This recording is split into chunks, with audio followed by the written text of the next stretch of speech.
Ang kwento na inyong maririnig ay batay sa totoong karanasan. Ngunit ang mga pangalan, lugar at pangyayari ay sadyang binago o pinaikli upang mapanatili ang privacy at kaligtasan ng mga tauhang sangkot. Layunin ng pagbabago na magdulot ng aliw at aral sa aming mga tagapakinig. Wala po kaming hangaring magkaroon ng pagkakatulad sa totoong buhay, ang mga pangalan, lugar at pangyayari.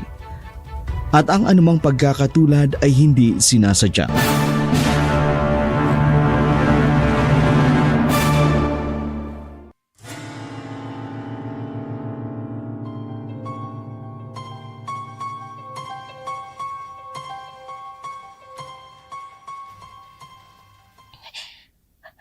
Oh, Diyos ko, tulungan niyo ako.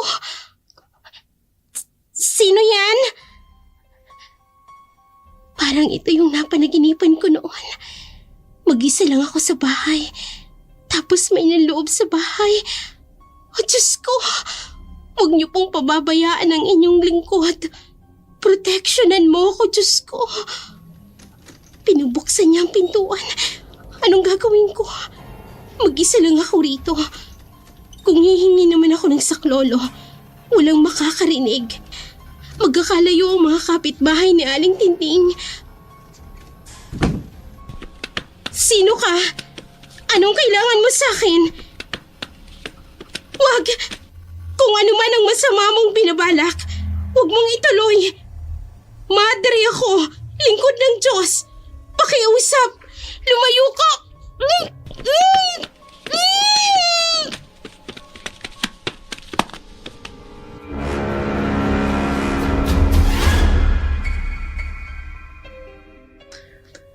Magandang araw, Sister Andrea. Narito ka na at simula na ng iyong canonical novitiate year. Magandang araw din, Sister. Medyo kinakabahan po ako. Naiintindihan ko yung nararamdaman, Sister Andrea. Ngunit huwag ka mag-alala. Kasama mo kami sa bawat takbang ng iyong paglalakbay. Bilang bahagi ng iyong paghahanda, meron akong ilang mahalagang tagubilin para sa iyo. Maraming salamat po, Sister. Una sa lahat, sa panahon ng iyong canonical novitiate, mahalagang pananatiling bukas at matatag ng iyong pananampalataya. Matutuklasan mo mga bagong aspeto ng iyong espiritualidad at magiging saksi ka rin ng kapangyarihan ng iyong pananampalataya sa harap ng mga pagsubok. Opo, Sister. Pananatilihin ko pong bukas ang aking puso at isipan para dito. Pangalawa, kailangan mong magkaroon ng dedikasyon sa iyong pagsasanay at paghahanda. Ito ay hindi lamang isang taon ng pagsasaliksik ng iyong pananampalataya, kundi ito rin ang pagtutok sa iyong sarili at sa iyong paglago bilang isang madre. Naiintindihan ko po, Sister. Magiging masigasig po ako sa aking pagsasanay at pag-aaral. At ang panghuli, huwag mong kalilimutan na palaging magdasal at humingi ng patnubay sa Panginoon. Sa bawat yugto ng iyong canonical novitiate, ang kanyang biyayang magbibigay sa iyo ng lakas at gabay sa iyong paglalakbay, Sister Andrea. Opo, Sister. Maraming salamat po sa pagpapaalala at patnubay ninyo. Ipinapangako ko po na susundin ko ang mga ito sa buong taon ng aking canonical novitiate. Walang anuman, Sister Andrea. Ang aming panalangin ay kasama mo sa iyong paglalakbay. Mag-ingat ka at pagpalain ka ng Panginoon sa iyong paghahanda. Pagkatapos ng isang taon ng canonical novitiate, kung magtatagumpay ka sa labas ng kumbento, magiging kandidato ka na sa mga ordained bilang madre. Subalit kung hindi ka magtatagumpay, pwedeng bumalik ka sa pagiging postulant uli. O di kaya ihihikayatin ka na lumisan na lamang ng kumbento at hanapin ang bokasyon sa ibang lugar o sa ibang bagay. Kaya higit na magpakatatag kayo sa inyong pananampalataya upang pagtagumpayan ninyo ang mga pagsubok na ito sa inyong buhay.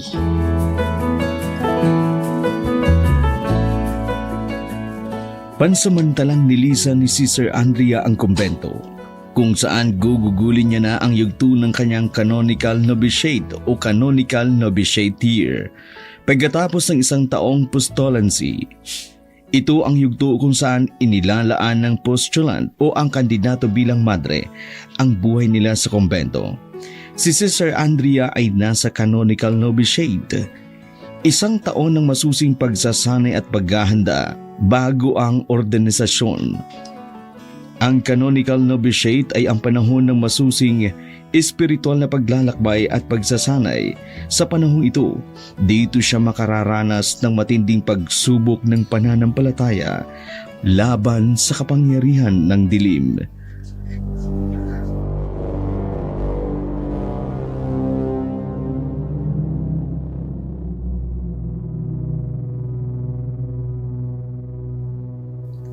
Abay, ang ganda-ganda nyo na po, sister. Kayo din po, Aling Tinding. Ang ganda nyo rin po. Ay, nako, mapagbiro pala kayo. Konti lang po. Salamat nga po pala at pumayag kayo na dito ako tumuloy sa bahay nyo sa bundok. Salamat din po at dito nyo nagustuhang gugulin ang inyong canonical novitiate. At least po, kahit papaano, mabibiyayaan naman ang lugar na ito. Marami na kasing nakakalimot sa Diyos sa lugar na ito. Plano ko po magboluntaryo magturo sa paaralan niyo dito. Nalaman ko kasi, kukonti lang ang mga guro dito. Tapos 1 guro po 3 level ang hinahandlan. Kaya nais ko pong magturo sa kanila. Kaya lang, hindi po ba kayo natatakot? Alam niyo naman ang lugar namin. Napapabalitang pinamumugaran ng mga aswang. Ang sino mang may malakas na pananampalataya ay hindi tinatalaban ng masasamang elemento ng mundong ito. Yun ang misyon ko dito. Hindi lang sila tuturuang magbasa at magsulat, kundi tuturuan din kung paano mapapalakas ang kanilang pananalig sa Diyos. Napakabuti po ninyo. Matanong ko lang po kayo, pero masyado pong personal. Ano yun? Sister Andrea, abay ang ganda mong babae. Bakit naisipan mong maglingkod sa Diyos sa halip na mag-asawa? Naku naman, Aling Tinding, bata pa lang po ako. Tinatawag na ako ng Diyos na maglingkod sa Kanya. Kaya wala po sa isip ko mag-asawa. Sa bagay, abay ako nga'y tumandang dalaga na lang. Hindi ko man lang naranasan ang magkaroon ng love life. Kaloob po ang tawag dyan. Kaloob! May mga pinili po talaga ang Diyos na magkaroon ng gift of celibacy. Ano naman po yung gift of celibacy na yan? Sila po yung mga taong may tanging tawag na hindi sila makakapag-asawa upang magugol nila ang sarili sa paglilingkod sa Diyos. Ako, hindi sa Diyos naglilingkod, kundi sa mansyon ninyo sa bayan. Abay, kung hindi pa ako umabot sa edad na ito, hindi pa ako aalis doon. At saka, kung hindi ka pumasok sa kumbento, abay hindi pa naman ako aalis sa inyo. Ako'y naghihintay lang naman na kunin ng Diyos. Ano ka ba? Huwag kang magsalita ng ganyan. Hanggat kasama natin ng Diyos, hindi pa tayo pwedeng sumuko. At saka hindi pa naman kayo matandang-matanda. Hindi pa nga kayo senior citizen. Oo. Pero darating din naman yung panahon na babawiin ng Diyos ang ibinigay niyang buhay sa atin. Kaya sa ayaw at sa gusto natin, abay dapat nating ihanda ang sarili natin. Basta ako, masaya ako kapag nakapasok na ako sa pagiging madre. Pero alam mo, sa totoo lang, naghihinayang lang ako, abay sa ganda mong yan. Ang gaganda at ang gwapo siguro ng magiging anak mo kung sakasakali. Huwag naman po kayong magbiro ng ganyan. Wala sa isip kong mag-asawa. Buong buhay kong ihahandog sa Diyos at sa Kanya lang iikot ang buhay ko. Paano kung dito mo pala makita yung tinatawag nilang dawan? Diyos kong mahabagin, ano't nasasabi mo sa akin ng mga bagay na yan? Alam mong magmamadre ako. Hindi ka pa rin nagbabago. Kung papaano ako umalis sa bahay at hanggang ngayon, ikaw na ikaw pa rin po yan. Sorry po sister. Maiwan ko po muna kayo. Kung sakali pala na mawala ng tubig, abay tawagin mo lang po si Crisanto. Ipag-iigib ka po nun. Kahapon pa nga po ako kinukulit na kung sakaling kailangan mo daw ng tulong, tawagin mo lang daw siya. Ay siya, sige na, maiwan na muna kita. Sige, mag-iingat ka.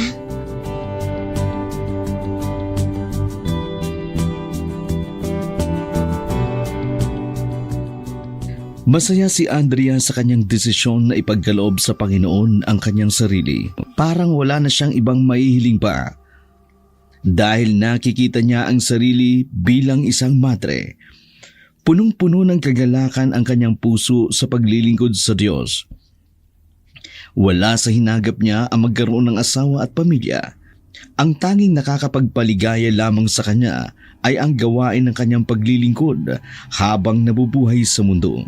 Subalit, wala siyang kaalam-alam na ang kanyang pananampalataya at paglilingkod ay susubukin ng matindi kesa sa kanyang inaasahan.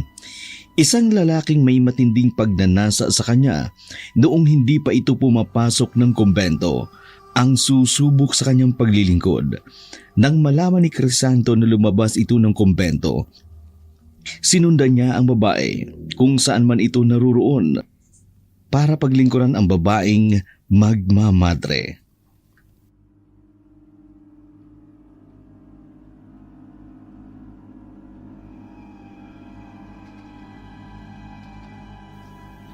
Andrea? Anong ginagawa mo dito?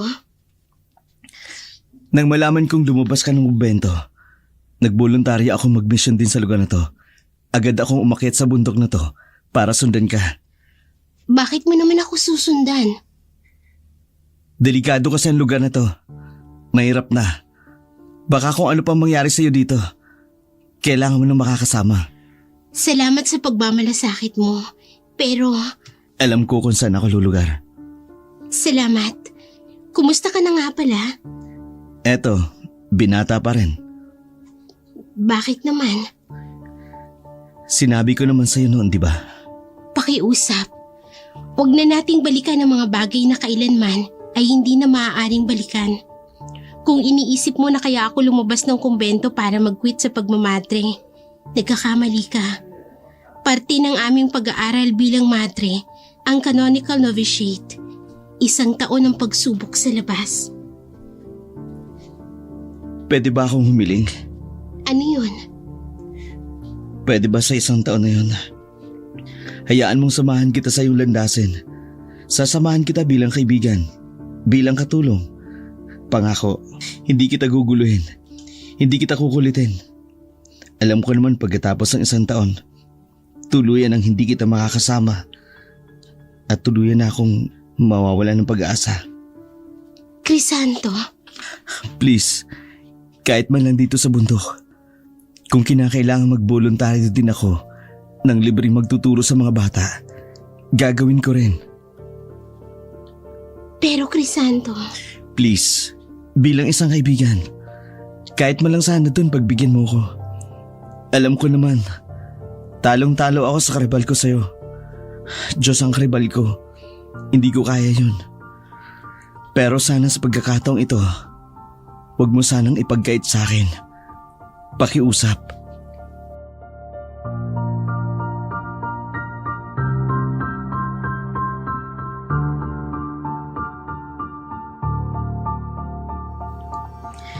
Hindi na nakaimig pa si Sister Andrea sa pakiusap ng dating manliligaw. Wala naman siyang pinangangambang iba, maliban sa susubukin ang kanyang pananampalataya. Kampante rin ang loob ng babae sa binata, lalo't kilala niya naman ito. Kahit noong pang hindi pa siya pumapasok ng kumbento, iniisip niya na lamang na ang pagkakataong ibibigay niya sa lalaki ay doon masusubok ang kanyang marubdob na hangaring maglingkod sa Diyos para tuluyan siyang palayain ng binata ang dati niyang manliligaw. Itinuloy ni Crisanto ang kanyang pangako. Voluntaryo itong nagturo din sa mga kabataan, nagbibigay ng donasyon sa paaralan kung saan napili ni Sister Andrea na magmisyon. Ang paalala ni Pablo, Mag-iingat at huwag magmamataas dahil baka ikaw rin ang susunod na tuksohin na ang inaakala mong matatag ay mahina rin pala at baka ikaw din ang bumagsak sa tukso.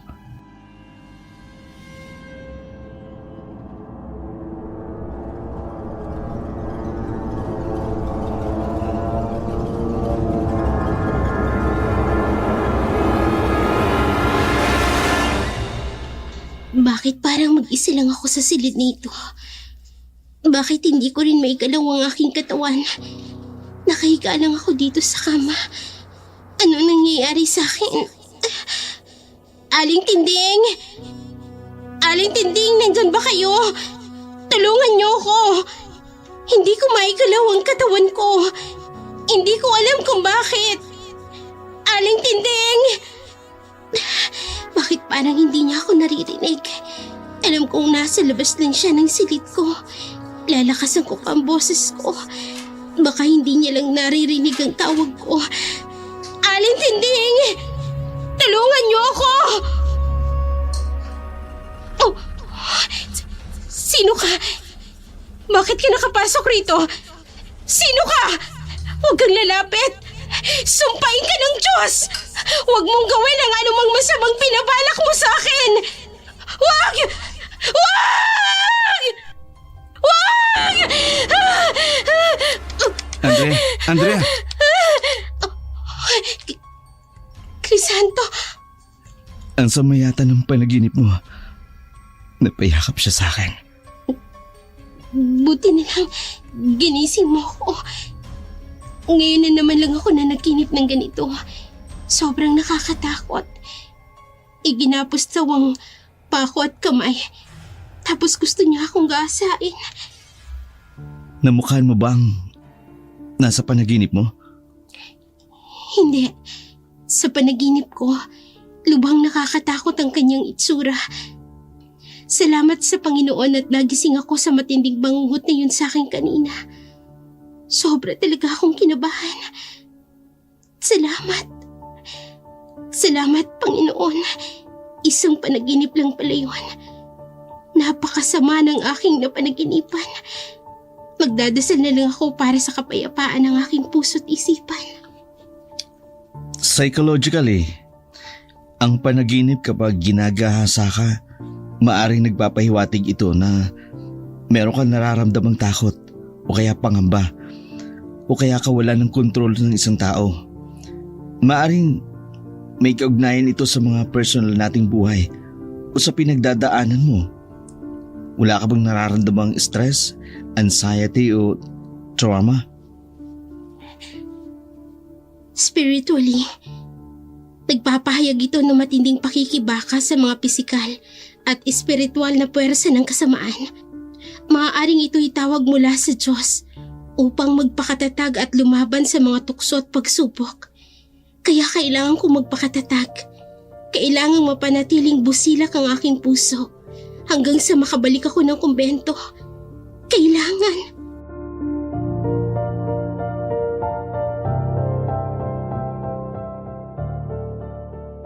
Naging malaking palaisipan kay Andrea ang masamang panaginip na yun.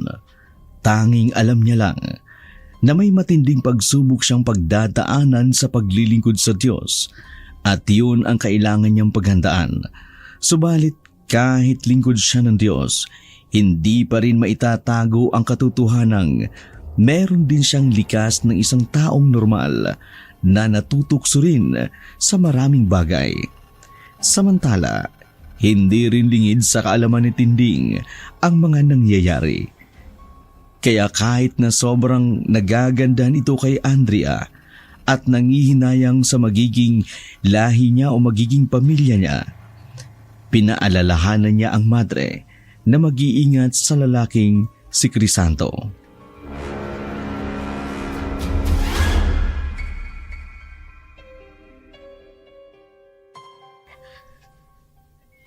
Saan po kayo galing, sister?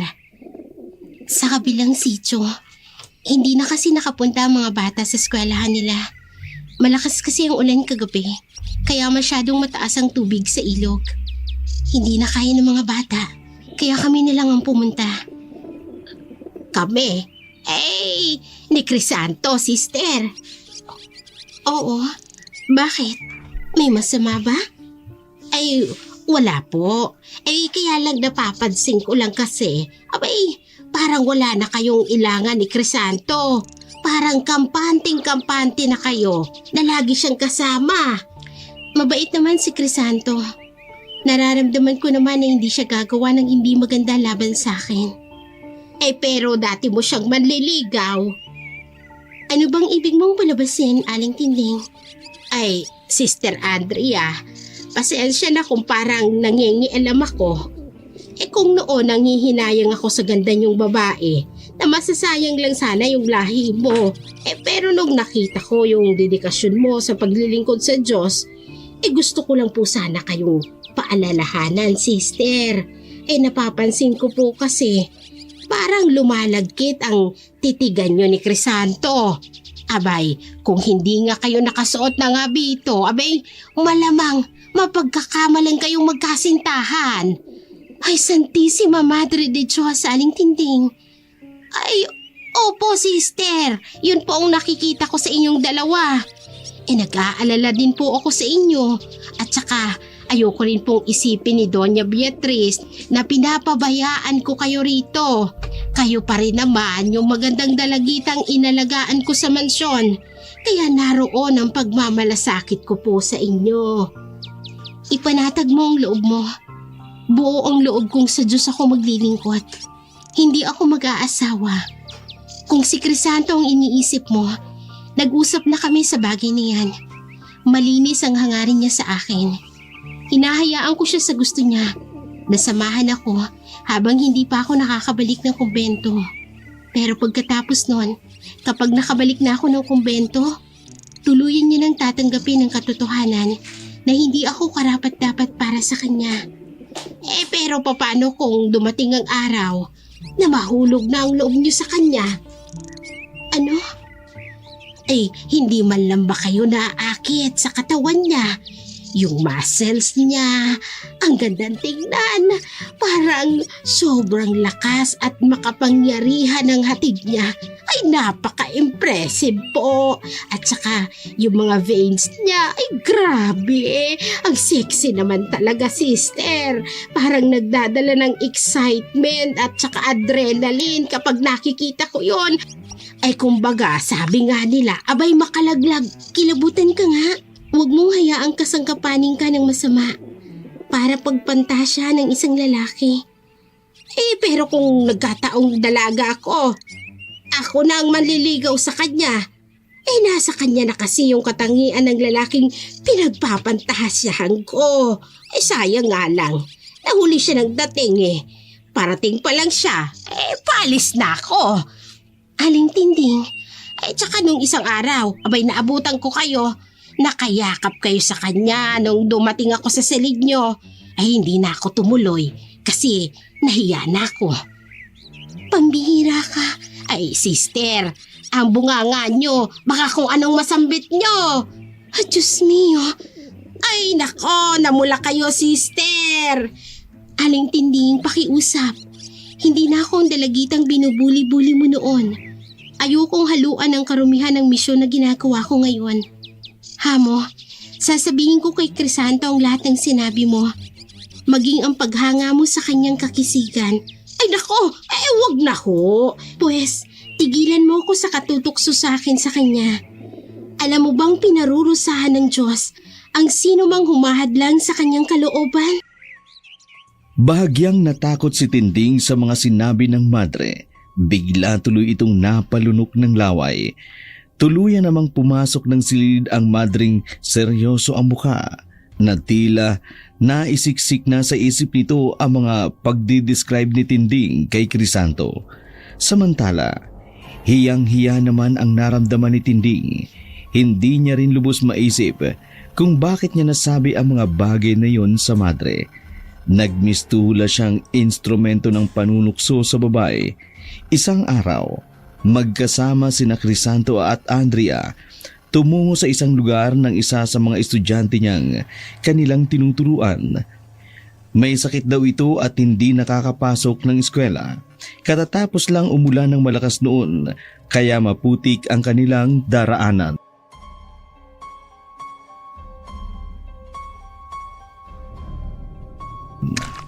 Grabe si Sir Andrea. Mag-iingat ka sa pagtawid sa daang ito ha. Mukhang maputik at matarik. Salamat, Crisanto. Huwag kang mag-alala. Mag-iingat ako. Kung hindi lang ako naawa doon sa isang bata. 1 linggo na kasi siyang hindi nakakapasok.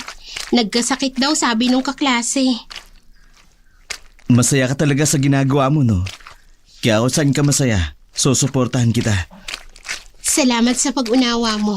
Ako na ang mauuna kasi makipot ang daan. Sige, para kung sakaling matumba ka, masasalo ka agad kita. Yan ay kung matutumba... Andrea!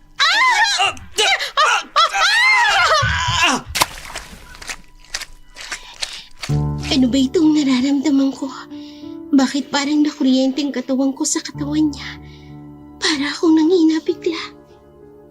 Hindi man lang ba kayo naaakit sa katawan niya?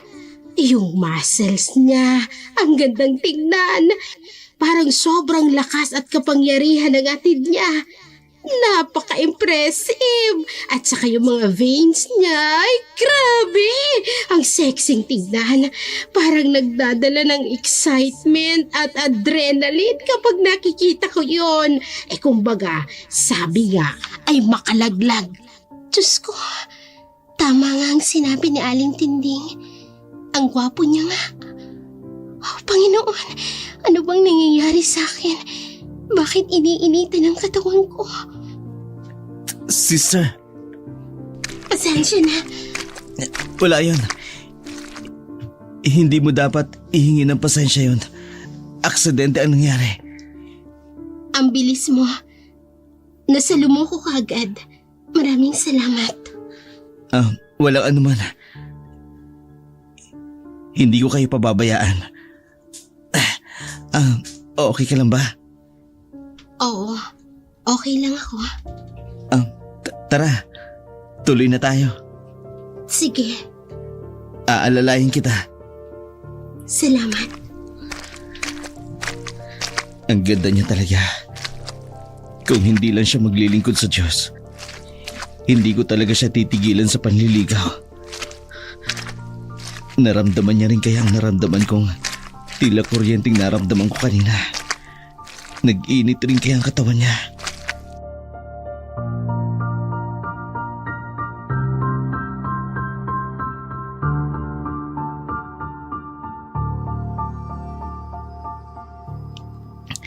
Ang mga damdamin ng mga taong uhaw sa pagmamahal ay kusang umusbong sa bawat isa. Tila tadhana na ang gumawa ng paraan para paglapitin ang dalawa. Sa kabila ng matinding paghahanda ni Sir Andrea, naruroon din ang matinding pakikibaka niya laban sa laman na nararamdaman ng puso niya at sa nararamdaman niyang paglilingkod sa Diyos. Hindi rin malimutan ni Crisanto ang mga sandaling yon. Lalo ring tumindi ang pagnanasa nito sa babae kahit alam niyang lingkod ito ng Diyos. Mula kasi na mangyari iyon, hindi maikakaila ang pagkailang sa kanya ng madre. Kaya kinalimutan niya kung ano ang tunay niyang katayuan sa madre. Isinigi nito ang kanyang nararamdaman. Isang araw,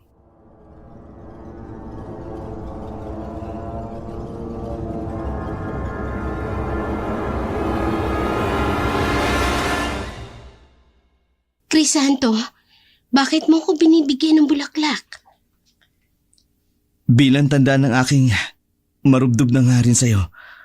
Ang mga bulaklak na yan, tanda ng aking pagpapahalaga sa'yo. Ng aking nararamdaman para sa'yo. Mali ito. Anong mali sa pag-ibig? Alam mong maglilingkod ako sa Diyos. Pwede ka namang maglingkod ng sabay, di ba? Pwede ka maglingkod sa Diyos kahit may asawa ka. Akala ko ba nag-usap na tayo tungkol dito? Ang nangyari nung isang araw, kulang na lang magdikit ang mga labi natin sa pagkakadagan mo sa akin. Matagal ka bago bumangon sa pagkakadagan sa akin. Noong mga oras na yun, nag-init ang katawan ko, sister. Alam ko nag-init din ang katawan mo. Bakit hindi mo bigyan ng pagkakataon ng sarili mo? Kailangan din ng katawan mo ang katawan ng lalaki. Bakit? Baka hindi ka talaga nakatakdang maging madre at sa akin ka talaga itinakda. Crisanto, Bakit hindi mo subukan? Kahit yung araw na nandito ka lang sa labas, bakit di natin subukan? Kung hindi mag-work, saka mo na lang sabihin na magmamadre ka talaga. kilabutan ka sa sinasabi mo, Crisanto. May nararamdaman ka rin naman sa akin, di ba? Ang awkward moment natin ngayon. Patunay na may nararamdaman ka rin sa akin. Tulad ko, iniisip-isip ko yung nangyari. Hindi magbabago ang hangarin kong maglingkod sa Diyos sa pamamagitan ng pagmamadre. Kung ipipilit mo ang gusto mo, ito na ang huli nating pagkikita. Hindi na kita bibigyan ng pagkakataong lumapit sa akin. Andrea, Oo, tao lang ako. Naramdaman ko rin yun. Pero kailangan kong pigilan. Dahil alam ko, bahagi ito ng mga pagsubok sa aking pananalig sa kanya at sa paglilingkod sa kanya. Andrea, Ano bang ginagawa mo? damin mo ang yakap ko. Bitiwan mo ko. Damin muli ang katawan ko. Pakiramdaman mo. Crisanto, Damin mo lang. Kahit ilang minuto lang. Pagkatapos, saka mo sabihin, hindi mo talaga ako magugustuhan kahit kailan. ano bang ginagawa mo? Andrea, Crisanto, hindi ka pa nakakaramdam ng halik ng isang lalaki. Kaya hindi ka pa makapag-decide. Gantihan mo ko ng halik, Andrea. tama na. Tama na.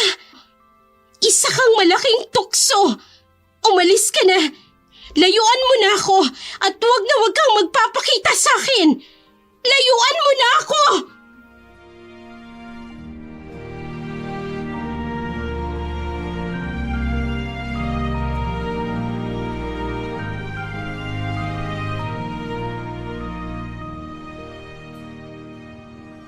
Bigo si Crisanto na mapaibig ang dalaga. Masama ang mukha nitong iniwan ang madre. Tila mukhang isang galit na tao ang mababaka sa kanyang mukha na hindi matanggap ang mga narinig sa babae.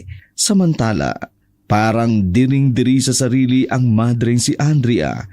Sobra din itong nabigla sa mga pangyayari. Nakaramdam din siya ng pagkadismaya sa lalaki kung bakit binigyan niya ito ng pagkakataong halikan siya nito. Lumuhod siyang nakataas ang kamay at humihingi ng tawad sa kanyang nagawa sa Diyos.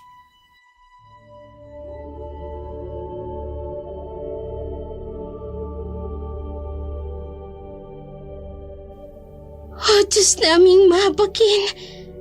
Ako po'y humaharap sa inyo ngayon nang may lubos na pagpapakumbaba at pagsisisi sa aking puso. Inihahandog ko sa inyo ang aking pagkukulang at mga kasalanan. Nalulungkot ako, O Panginoon, sapagkat ako'y nagkasala laban sa inyo at sa aking tungkulin bilang madre. Patawarin niyo po ako, Diyos ko, sa aking naging kahinaan at kakulangan sa pagtupad sa aking mga tungkulin. Inaamin ko po ang aking kasalanan sa pagpayag na halikan ng isang lalaki. Kahit alam ko pong bawal ito sa aking propesyon bilang madre. Patawarin niyo po ako sa aking pagkakamali at kahinaan ng aking puso. Tanggapin niyo po ang aking pagsisisi at pangako na hindi na mauulit ang aking pagkakasala. Tulungan niyo po akong maging matatag sa pananampalataya at matagpuan ang kapatawaran at pagbabago sa aking buhay. Panginoon, gabayan niyo po ako sa tamang landas at palakasin ang aking loob upang harapin ang aking mga pagkakamali at magsimula ng bagong buhay sa iyong ilaw at gabay. Amen.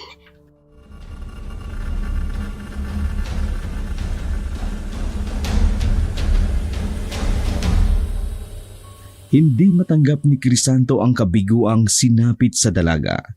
Mas masakit pa iyon sa unang panliligaw niya kay Andrea. Nang magsabi ito na magmamadre siya, kesa ngayon, tuluyan na siyang inalisa ng pagkakataon ni Andrea na lumapit sa kanya kahit kailan. Kaya mula noon, ilang araw ding nawala ang binata.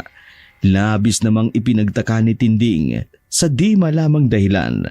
Hindi naman sinabi ni Andrea kay Tinding ang mga nangyari. Isang araw, nagpaalam si Tinding na bababa ito ng bayan at kinabukasan na ito uuwi. Panatag naman ang madre.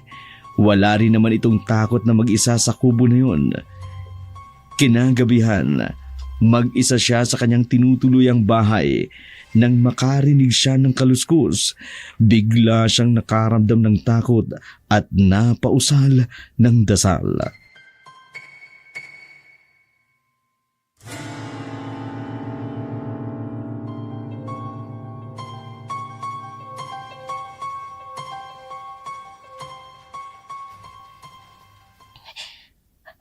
Oh, Diyos ko, tulungan niyo ako. Sino yan? Parang ito yung napanaginipan ko noon. Mag-isa lang ako sa bahay. Tapos may naloob sa bahay. Oh, Diyos ko, huwag niyo pong pababayaan ang inyong lingkod. Proteksyonan mo ako, Diyos ko. Pinubuksan niya ang pintuan. Anong gagawin ko? Mag-isa lang ako rito. Kung hihingi naman ako ng saklolo, walang makakarinig. Magkakalayo ang mga kapitbahay ni Aling Tinting. Sino ka? Anong kailangan mo sa akin? Wag! Kung ano man ang masama mong binabalak, huwag mong ituloy. Madre ako, lingkod ng Diyos. Pakiusap, lumayo ka!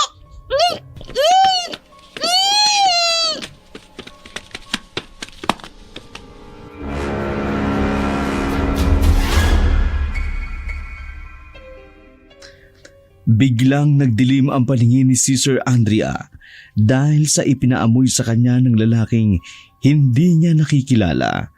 Natumba siya at napahiga sa sahig. Hinang-hina na siya at wala nang magawa para manlaban. Ganun na lamang ang takot ng maramdamang may ginagawa na ang lalaki sa kanyang katawan. Ramdam niya ang pagyayapos at ang paghahalik nito sa kanyang katawan na tila hayok na hayok. Nagdilim na ang paningin ni Sister Andrea. Hindi niya na alam ang mga sumunod na pangyayari. Nagising na lamang siyang hubot-hubad at nagawa na ang pangahalay sa kanya ng hindi nakikilalang lalaki.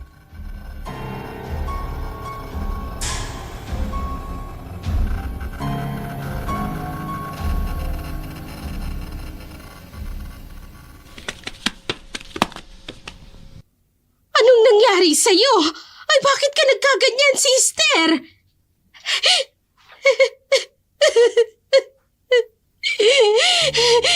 Ginasa ako, Aling Tinding. Ano? Ay, Diyos ko! Ay, sinong gumahasa sa'yo? Nakilala mo ba? Hindi ko siya nakilala. Pinaamoy niya ako ng pampatulog. Pero naramdaman ko pa habang hinahalay niya ako. Wala silang kaluluwa. Wala silang awa. Sumpain siya ng Diyos sa kanyang ginawa. Naku, konsensya tuloy ako. Kung bakit pa kasi ako umalis? Ano na lang ang sasabihin ni Doña Beatriz kapag nalaman niya ito? Hindi ko alam ang gagawin ko. I-report ba natin to sa mga pulis? Iyag sinapit mo? Huwag. Pakiusap. Pero gusto kong bumalik sa kumbento. Gusto kong maglingkod sa Diyos bilang madre. Ayokong may makaalam ng nangyari sa akin. Kahit sa mama mo, hindi ko alam ang gagawin ko, Aling Tinting. Hindi ko alam kung anong gagawin ko. Hindi ko alam. Alam niyo kung gaano ko hinahangad na maglingkod sa Diyos. Bakit sa akin pa ito nangyari? Bakit sa akin pa?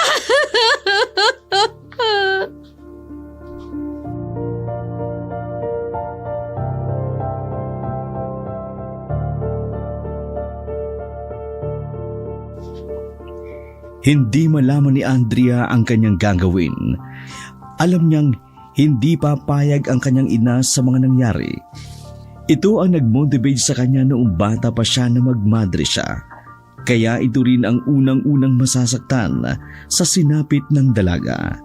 Hindi rin nakatiis si Aling Tinding na ilihim sa ina ni Andrea ang nangyari sa kanya.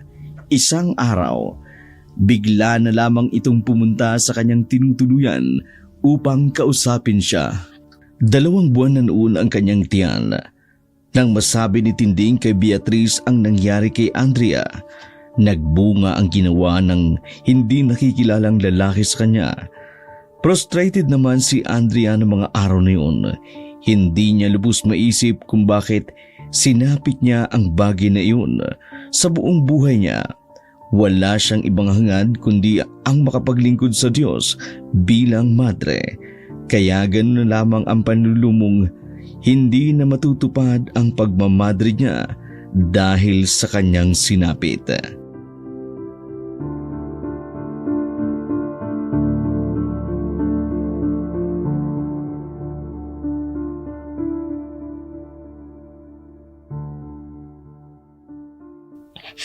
Nakita mo ba o nakilala kung sinong may gawa nun sa'yo? Hindi. Nagising na lang ako na wala na akong saplot. At may dugo sa maselang bahagi ng katawan ko. Kinahasa ako. Paano ang pagmamadre mo, Andrea?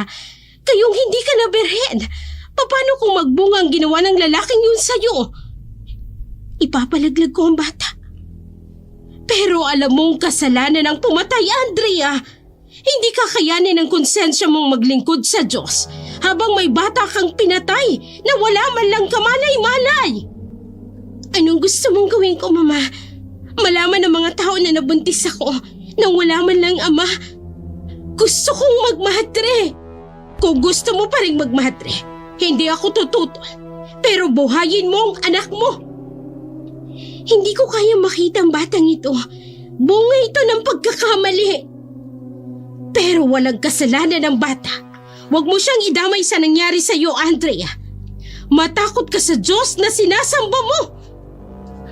Andrea, gagawa natin ang paraan ng problemang ito. Hindi masisira ang pangarap mong maging madre. Maisisilang mong bata nang walang sino mang nakakaalam. Anong gagawin niyo, Mama? Ako na ang bahala. Ititira kita sa lugar na walang makakakilala sa'yo.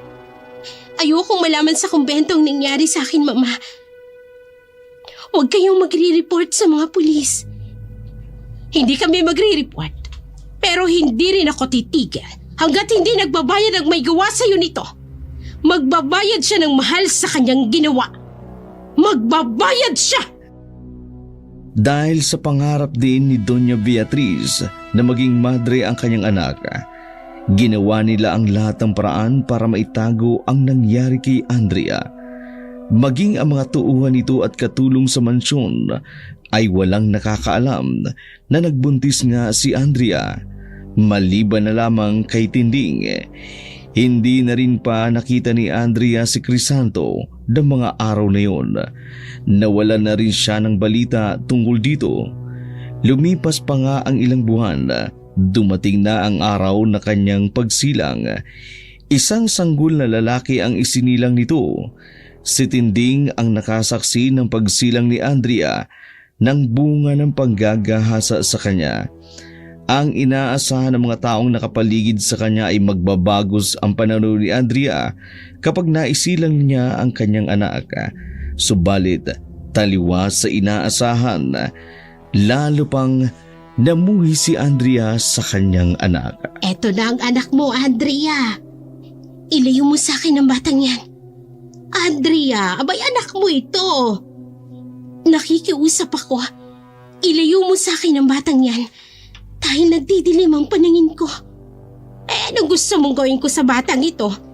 Itapon na lang. Ipaampun mo. Basta ayoko makita ang batang yan. Andrea, abay hindi ka ba naaawa sa anak mo? Ako nang nakikiusap sa iyo, Aling Tinding. Alisin mo ang batang yan sa paningin ko bago pa ako makagawa ng hindi maganda. Sa awa ni Tinding sa bata ay ipinaalam nito kay Doña Beatriz ang nangyari. Hiniling nito na ipaampun ang bata para maitago ang kalagayan ng kanyang anak at makabalik sa pagmamadre. Sinunod naman ni Tinding ang hiling ng Donya, subalit sa halip na sundin, pinaalagaan niya ito sa isang kamag-anak pagkatapos ay kinuha niya rin agad. Wala namang kaalam-alam si Andrea at Doña Beatriz na si Tinding na ang nag-aalaga sa bata. Natapos nga ni Andrea ang canonical novitiate na halos mahigit 1 taon din sa labas na walang nakakaalam na nagbuntis siya. Bumalik na ito ng kumbento na parang walang nangyari sa kanya. Nagtaka naman ang iba nitong mga kasamahan sa kumbento. Ramdam rin kasi ng ibang madre na mabigat ang pinagdaraanan ni Andrea. Subalit inisip na lamang ng mga ito na marahil pagod lamang si Andrea sa biyahe. Dumating ang araw na dadako na sila sa huling taon ng kanilang pag-aaral. Sa kabilang dako naman, nasa poder na ni Tinding si Harold, ang anak ni Andrea na kanyang initsapwera. Hindi mo man lang ba tatanungin kung kanino ko pinaampon yung bata? Hindi na importanteng malaman kung sino ang umampun sa kanya. Ang importante sa akin, sa mata ng mga tao, malinis akong papasok muli sa simbahan. Pero sa mata ng Diyos, alam niya ang lahat. Magiging madre ko at hindi yun magbabago. Ay oo nga pala, wala na akong balita kay Crisanto. Simula ng tanggihan mo to hanggang ngayon, wala akong pakialam sa kanya. Ano bang nangyayari sa iyo, anak? Hindi ka naman dating ganyan. Bakit bigla ka na lang nag-iba? Ang Diyos lang ang pinaniniwalaan at sasambahin ko. Wala nang iba. Andrea! Andrea! Oy, bumalik ka rito! Andrea!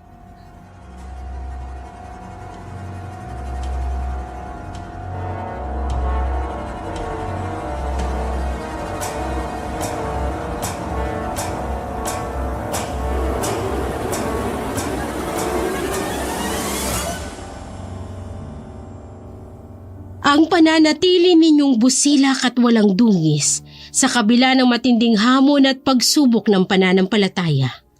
Babalik kayo sa muling pagsasanay ngayong taon at sa susunod na taon ang inyong pagtatapos. Mga minamahal na kapatid sa ating Panginoong Diyos, sa pagtatapos ng canonical novitiate, napatunayan nito ang inyong tapat at pagsisikap na dedikasyon sa inyong pananampalataya at paglilingkod bilang mga kandidato sa mga madreng o ordinahan. Sa pamamagitan ng prosesong ito ng novisyo, inyong pinatunayan ang inyong kahandaan na maglingkod na may kababaang loob at pagmamahal sa ating Panginoon at sa kanyang simbahan. Sa panahon ng inyong novisyo, kayo ay pinahinuhod na mag-aral sa tradisyon ng ating komunidad. Ito ay panahon ng masusing pagninilay at pagsasanay sa inyong mga tungkulin bilang mga madre. Sa bawat hakbang na inyong tinatahak, naging malalim ang inyong pananampalataya at pag-unawa sa mga responsibilidad na inyong susuungin bilang mga lingkod ng Diyos. Sa pagtatapos ng nobisyo, kayo ay magiging mga madreng handang tumugon sa tawag ng Panginoon, handang magsilbi sa kanyang bayan, at handang magbigay ng buong puso at isipan sa inyong misyon sa mundo. Patuloy nating ipagdasal ang bawat isa sa atin na patuloy na gabayan ng banal na Espiritu sa bawat hakbang ng ating paglilingkod. Mabuhay ang ating pagkakaisa at pagmamahalan sa paglilingkod sa ating Diyos at sa ating kapwa. Maraming salamat at mabuhay ang ating mga nagtapos ng canonical novitiate.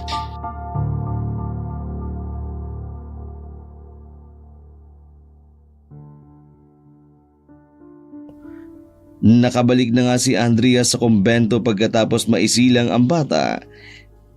Pilit niyang itinatago ang kanyang karanasan. Mapaniwala lamang ang mga superyora nito na malinis pa siya. Pero isang matinding problema ang kanyang kaharapin.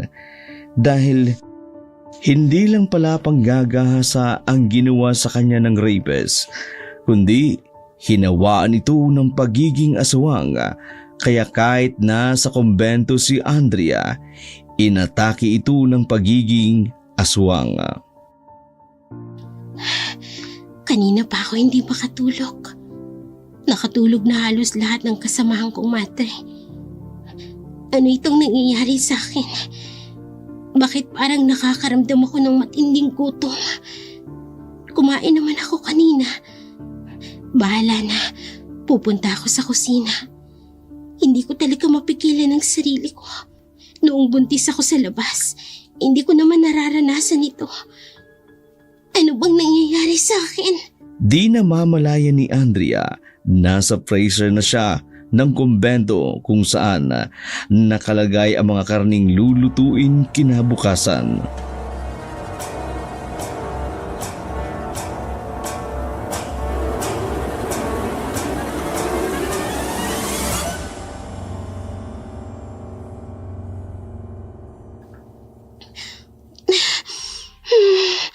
Ang bango ng karne.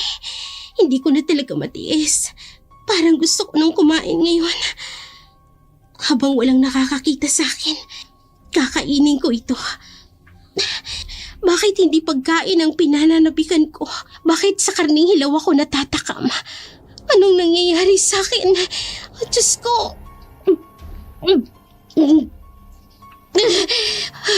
Hindi ko kayang pigilan ang nararamdaman ko. Sister Andrea? Oh, Sister? Anong ginagawa mo? Bakit mo kinakain ang mga hilaw na karne? Oh, Madre Mia, may hindi ka sinasabi sa amin. Anong nangyari sa'yo sa labas? Hindi pwedeng manatili ka sa kumbento ng ganyan ka. Mother Superior, nakikiusap ako. Gusto kong maging madre. Gusto kong maglingkod sa Diyos. Walang lingkod ng Diyos ang may problema sa pag-iisip. Hindi gawain ng isang matinong tao ang ginagawa mo. Bakit mo kinakain ang mga hilaw na karne? Hindi ko alam kung bakit, kung anong nangyayari sa akin. Hindi ko alam, sister. Kung ganon, sabihin mo sa akin ang lahat ng nangyari sa iyo sa labas. Ang mga hindi ka nais-nais na nangyari sa iyo sa iyong canonical novitiate. Hindi ka maglilihim sa akin kahit katiting. Gusto kong malaman ang lahat. Sister, ang lugar na pinuntahan mo ay napapabalitang pinamumugaran ng aswang. Sa loob ng 1 taon, wala kang ibinalitang anuman tungkol sa lugar na iyon, maging sa iyong spiritual battle. Wala ka ring nabanggit. Sabihin mo sa akin ang lahat ng nangyari. Dahil hindi pwedeng manatili sa kumbento ang sino mang kinakasangkapan ng demonyo.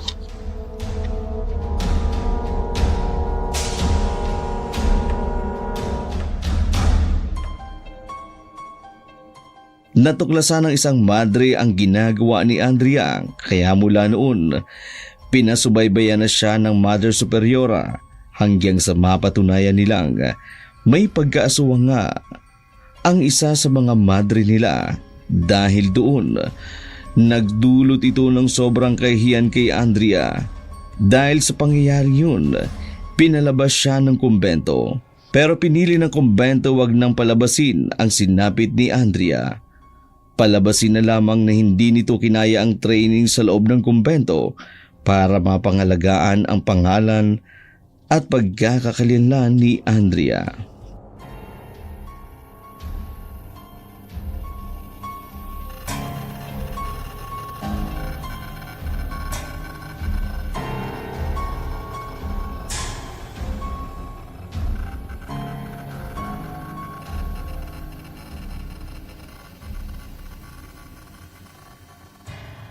Anong nangyari, sister? Hindi ko alam kung paano ko ipapaliwanag sa inyo ang nangyari sa inyong anak. Pero simula ng pagtungtong niya sa kumbento, ay ibang-iba na ang kanyang ugali. Ano pong ibang ugali, sister? Lagi siyang nagagalit at minsan ay bumabait hanggang sa may natuklasan kami sa kanya. Ano po ang inyong natuklasan? Aswang ang anak mo, Beatrice. Imposible ang sinasabi mo, sister. Hindi aswang ang anak ko at nakakasiguro ako doon. Kumakain siya ng hilaw na karne. Ano sa tingin mo ang maaaring itawag sa halimaw na yan? Pero bakit? Hindi ko alam. Pero may nabanggit sa amin si Andrea. Ginahasa raw siya. Totoo ba yun? Oo, sister. Pilit naming itinago ang pangyayaring ito dahil sa kagustuhan niyang maging isang ganap na madre. Kung ganon, hindi niyo man lang ba nalaman kung sino ang gumahasa sa kanya? Wala kaming idea.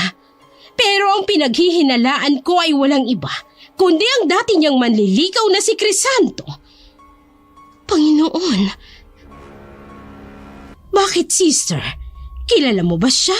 Isang aswang si Crisanto at maaaring nalahian ng pagkaaswang si Andrea kahit hindi niya ito ginusto. Ano? Sa palagay mo, saan pumunta si Andrea ngayon, sister? Yan ang hindi ko masasagot. Pagkatapos ko siyang paalisin dito, wala na akong naging balita sa kanya. Huwag kang mag-alala. Hindi din namin ipapaalam sa ibang nangyari kay Andrea. Mananatili itong lihim sa kumbento. Ayaw din naming mapahamak si Andrea dahil naging kasama siya namin noon. Pero sana'y gabayan pa rin siya ng ating Panginoon.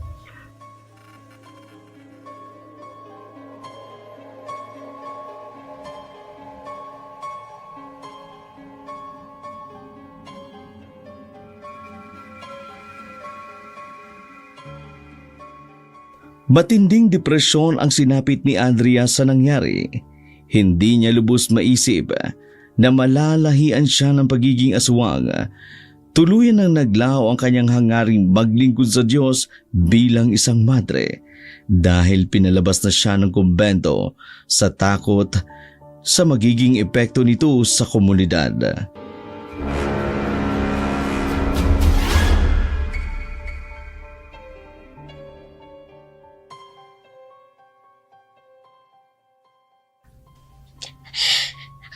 Diyos ko! Bakit mo ako pinabayaan? Bakit hinayaan mong makalayo ako sa bahay niyo? Mahal ko kayo. Mahal ko ang pagiging madre. Pero hindi ko pa rin lubos maisip kung bakit pinagdadaanan ko ang matinding pagsubok na ito sa aking buhay. Kung papaano ninais kong maglingkod sa inyo, ay siya namang pag-agaw sa akin ng masama sa iyo. Bakit niyo ako hinayaang maging ganito? Bakit hindi mo ako tinulungan?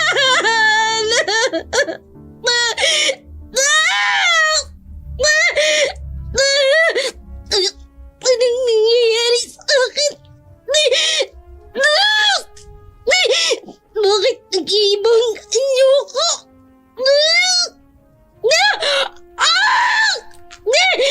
Tulong! Ang sakit! Hindi ko maigalaw! Anong nangyayari sa akin?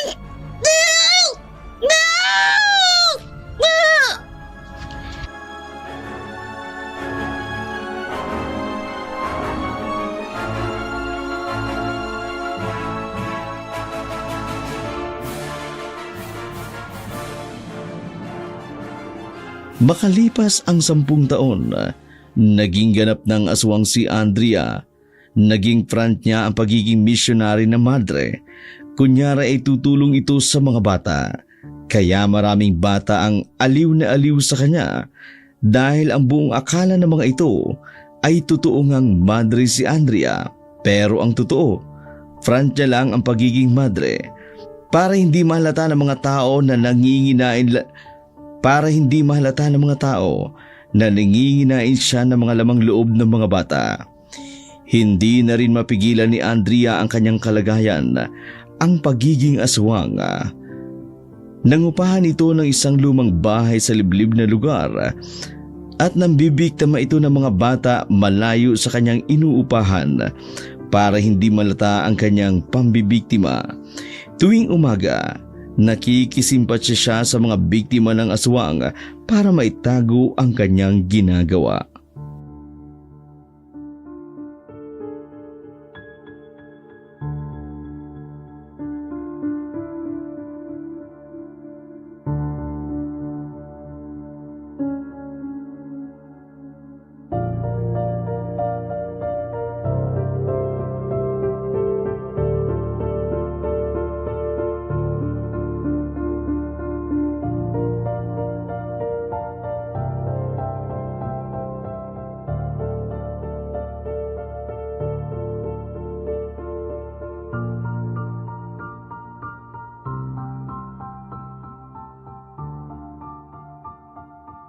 Hello Jonathan, kumusta ka? Hi po sister. Okay lang po ako. Ano pong ginagawa niyo dito? Naglalakad-lakad lang ako dito. Naghahanap kasi ako ng mga batang pagbibigyan ko ng mga laruan na nasa bahay ko. Gusto mo bang sumama sa akin? Bawal po kasi sabi ng nanay ko. Huwag kang mag-alala. Ako naman ang kasama mo. Nangihinayang kasi ako sa mga gamit na pambata. Kung hindi ko maibibigay yun sa'yo, susunugin ko lang din naman. Sayang naman. Maraming laruan at sapatos. Talaga po? Sige po, gusto ko po. Tara na, malapit na tayo sa isang magandang lugar.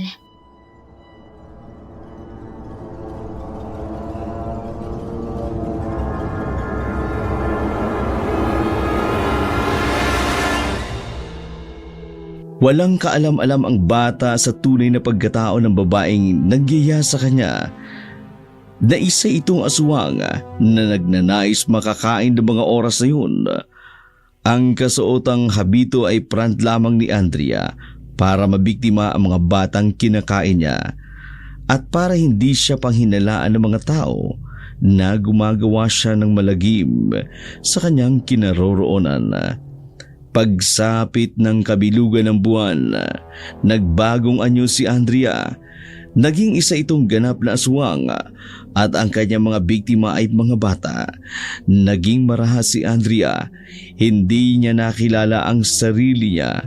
Pag nakakain na siya ng bata ay nagpapalit na siya ng anyo ng tao. Sa kanya malalaman ang kanyang mga ginawa.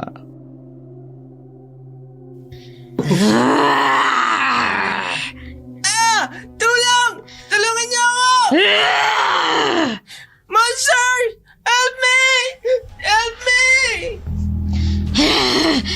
Ang sarap ng batang ito.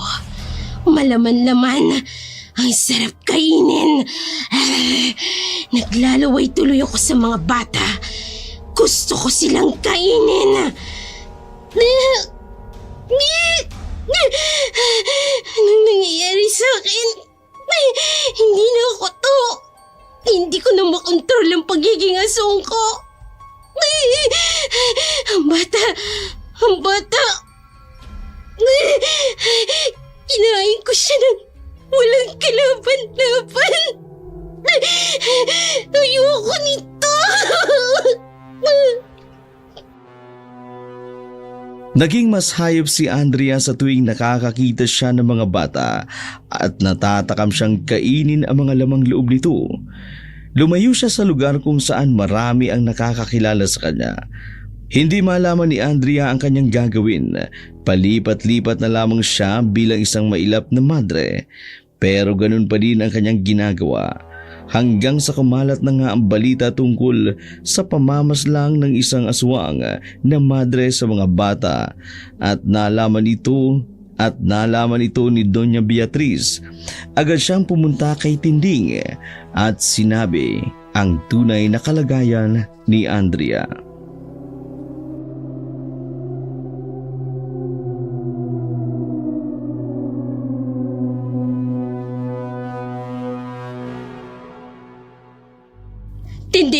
mag-usap tayo.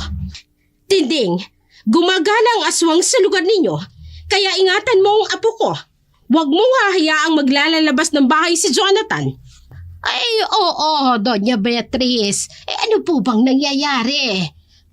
Alam ko na ang totoo tungkol kay Andrea.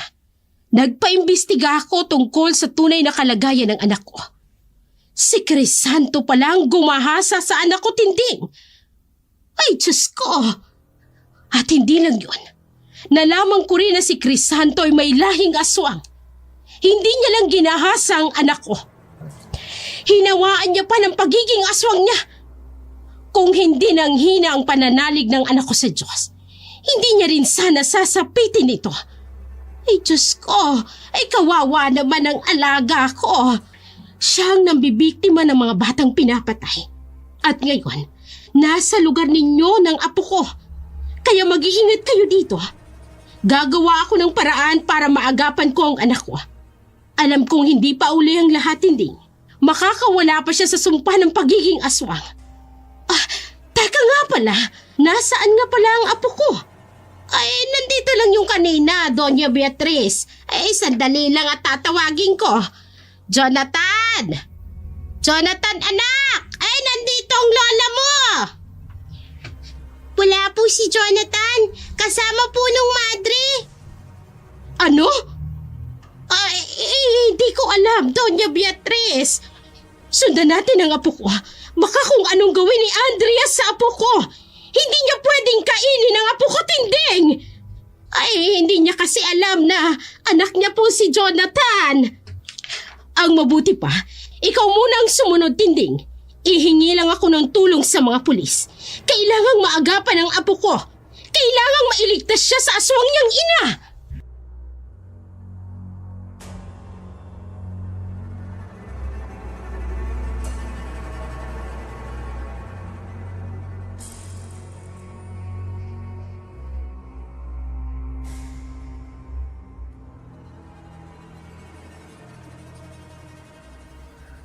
Muling nagasik ng lagim si Andrea. Nakasuot siya ng habito ng isang madre na lagi niyang suot sa tuwing magpapanggap siya bilang madre. Marami din ang nakakakilala sa kanya kaya halos ay natatakot kapag nakikita siya. Hinahanting din siya ng mga pulis pero patuloy pa sa pagkatay ng mga batang walang kamuwang-muwang sa mundo si Andrea.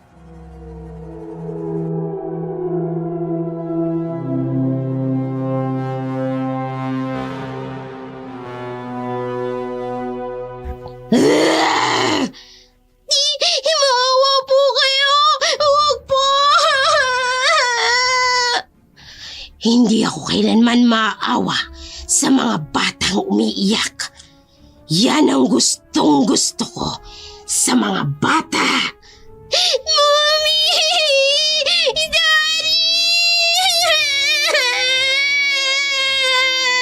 Ang aswang! Dali! Hulihin nyo! Nakawala! Saan kaya yun nagpunta? Ang bilis ng aswang na yun May sa demonyo ata yun Ang liksi ng kilos niya.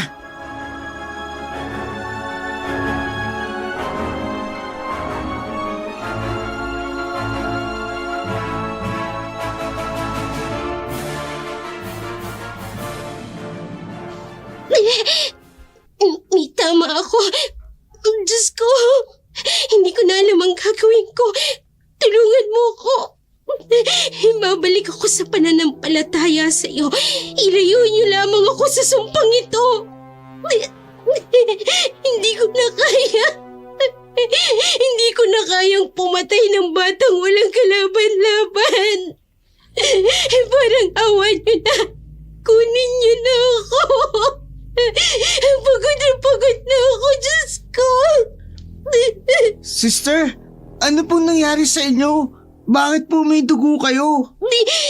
Alisin niyo sa harapan kong batang ito. Ayokong pumatay. Sister, okay lang po ba kayo? Gamutin po natin ang sugat nyo.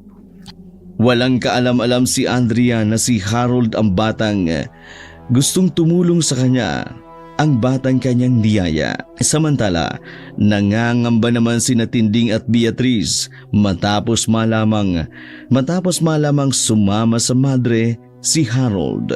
Nataranta ang dalawa at hindi malaman kung ano ang gagawin. Habang sinasamsam ni Andrea ang katawan ng kanyang anak na si Harold, nang hindi niya alam, biglang nagsidatingan ang mga pulis kasama sina Beatrice at Tinding. Doña Beatrice, hinanap ko na po sa paligid. Wala po talaga si Jonathan. Anong wala? Jonathan! Jonathan! Anak, nasan ka na ba? Jonathan! Teka, may nagkukumpulang mga tao doon. May mga pulis din. Halika, puntahan natin, Tinding. Ay, sige po, Doña Beatrice. Ay, sana ho nandyan lang si Jonathan. Sir, ano po nangyayari? May madring aswang na sumalakay sa batang ito kanina. Mabuti na lamang at naabutan namin. Pero hindi namin nahuli ang madre. Nangatakas ito at doon patungo. Sir, tulungan niyo po kami. Anak ko po ang madre niyon at nawawala po ang apo ko. Anak niyo ang madre na yon? Matagal ng panahon na hindi namin siya nakikita dahil hindi na ito umuuwi sa amin. Nakikiusap ako, sir. Tulungan niyo kaming mahanap ang apo ko. Baka nasa kamay niya na yon. Ganun ba? Halika kayo. Tatawag na din ako sa headquarters para hanapin ang madre na yon. Hindi pa nakalalayo yon. At kung sakali man nahawak niya ang apo mo, natitya kong sa mga oras na ito, baka bangkay na lang ang aabutan natin.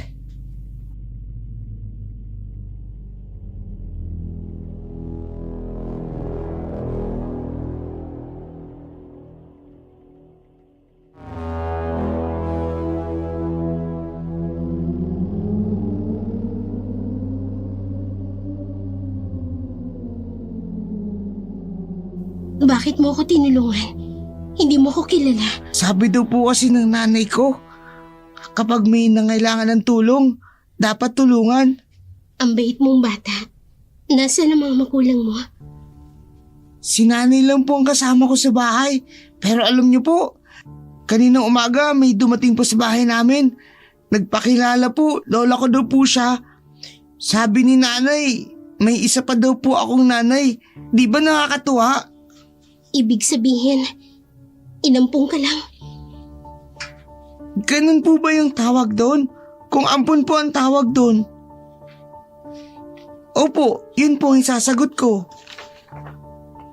Hindi ka ba natatakot na maglakad sa dilim? At bakit ka naglalakad mag-isa? Bakit hindi mo kasama ang nanay mo? Umalis po kasi ang nanay ko. May pupuntan daw po siya. Kaya sumunod po ako sa inyo. Pero hindi ko po naabutan si nanay. Tapos nakalimutan ko na po yung daan pa uwi. Tapos nakita ko na kayo. Hindi mo ba nababalitaan ang madring kumakain ng bata? Nabanggit na po yun ng mga kalaro ko. Pero hindi naman po ako naniniwala sa aswang. Kasi sabi po ng nanay ko, panakot lang daw po yun ang matatanda sa mga batang matigas ang ulo. Paano kung totoo? Paano kung ako yun? Naku, hindi naman po siguro. Ang bait-bait nyo nga po eh. Sana kung masama ka, sana kanina pinatay mo na ako. Oh, ano po nangyayari sa inyo? Lumayo ka! Nakikiusap ako sa'yo! Iwanin mo ako! Pero hindi pa po kayo magaling. Umalis ka na! Hindi po ako aalis. Ang tigas ng ulo mong bata ka! Binigyan na kita ng pagkakataon para mabuhay!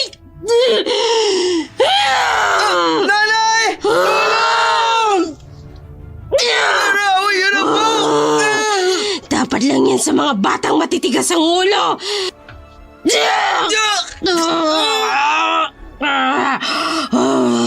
Ang sarap ng batang ito!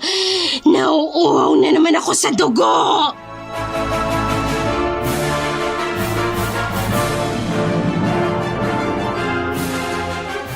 Huwag kang kikilos ng masama! Mga pulis ito! Andrea! Anong ginawa mo? Ay, anong ginawa mo? Anak mo siya! Anak mo si Jonathan! Anak ko? Siya si Jonathan.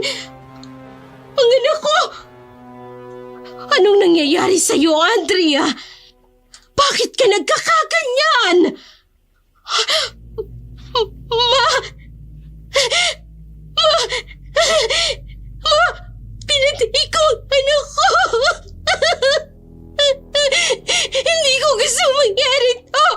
Hindi ko alam kung bakit ako nagkakaganito! Simula nang ginaasa ako, Ma! Naging ganito na ako!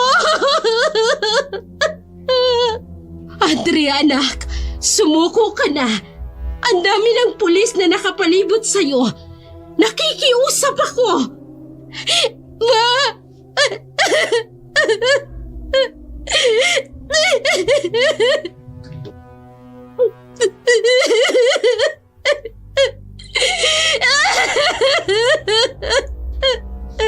Sige.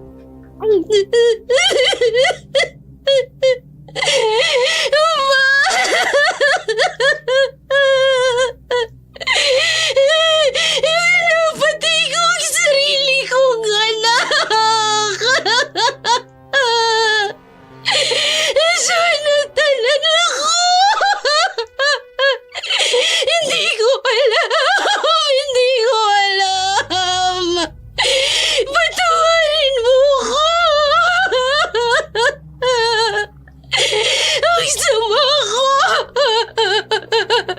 Ang sama-sama kong ina!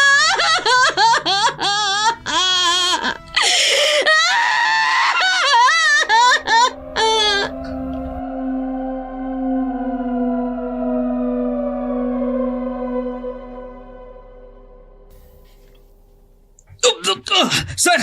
Ang bilis niyang naagaw ng baril sa akin! Andrea! Anak! Ma, tawarin mo ko.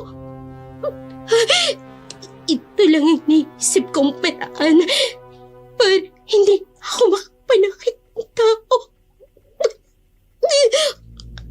Anak! Andrea! Andrea, huwag mo kong iwan! Anak! Masaya ako bago ko mawala sa mundo. Nasalayan ko ang anak ko. Nagsisisi ako kung bakit hindi ko siya tinanggap nung panahong iniluwal ko siya. Anak, lumaban ka! Lumaban ka! Hindi na ba? Gusto ko na din pumahinga. Ayoko nang kumain ng bata. Ang laki na ng kasalanan ko sa Diyos. Ayoko nang takip pa. Ang laki na ng kasalanan ko sa Diyos. Ayoko nang dagdagan pa, Ma. Diyos ko, patawarin niyo po ako. Sa inyo ko na po ipinagkakatiwala ang aking kaluluwa. Andrea! Anak! Ay! Andrea! Andrea! Anak ko! Andrea! Andrea! Matapos malaman ang lahat, hindi nakayanan ni Andrea ang katotohanan na ang bata na kanyang kinain ay ang kanya palang sariling anak na ipinaampon. Nasa katinoan siya ng mga oras na yun. Kaya matinding pag-uusig ng kanyang konsensya ang kanyang naramdaman. Dahil sa hindi niya nakayanan ang mga pangyayari, tinapos niya ang kanyang buhay. Dahil sa labis na kalungkutan sa sinapit niya at sa kanyang ginawa. Mas tinais niyang kitilin ang kanyang buhay para wala ng kabataang mabiktima pa siya. Sa kwentong inyong napakinggan, sino ang makapagsasabi o makapanghuhusga sa kanyang sinapit. Ang hindi pagsasabi ng tapat ay hindi nararapat, sapagkat anumang pagsubok ay hindi madaling masolusyonan ng tao kung siya ay nag-iisa.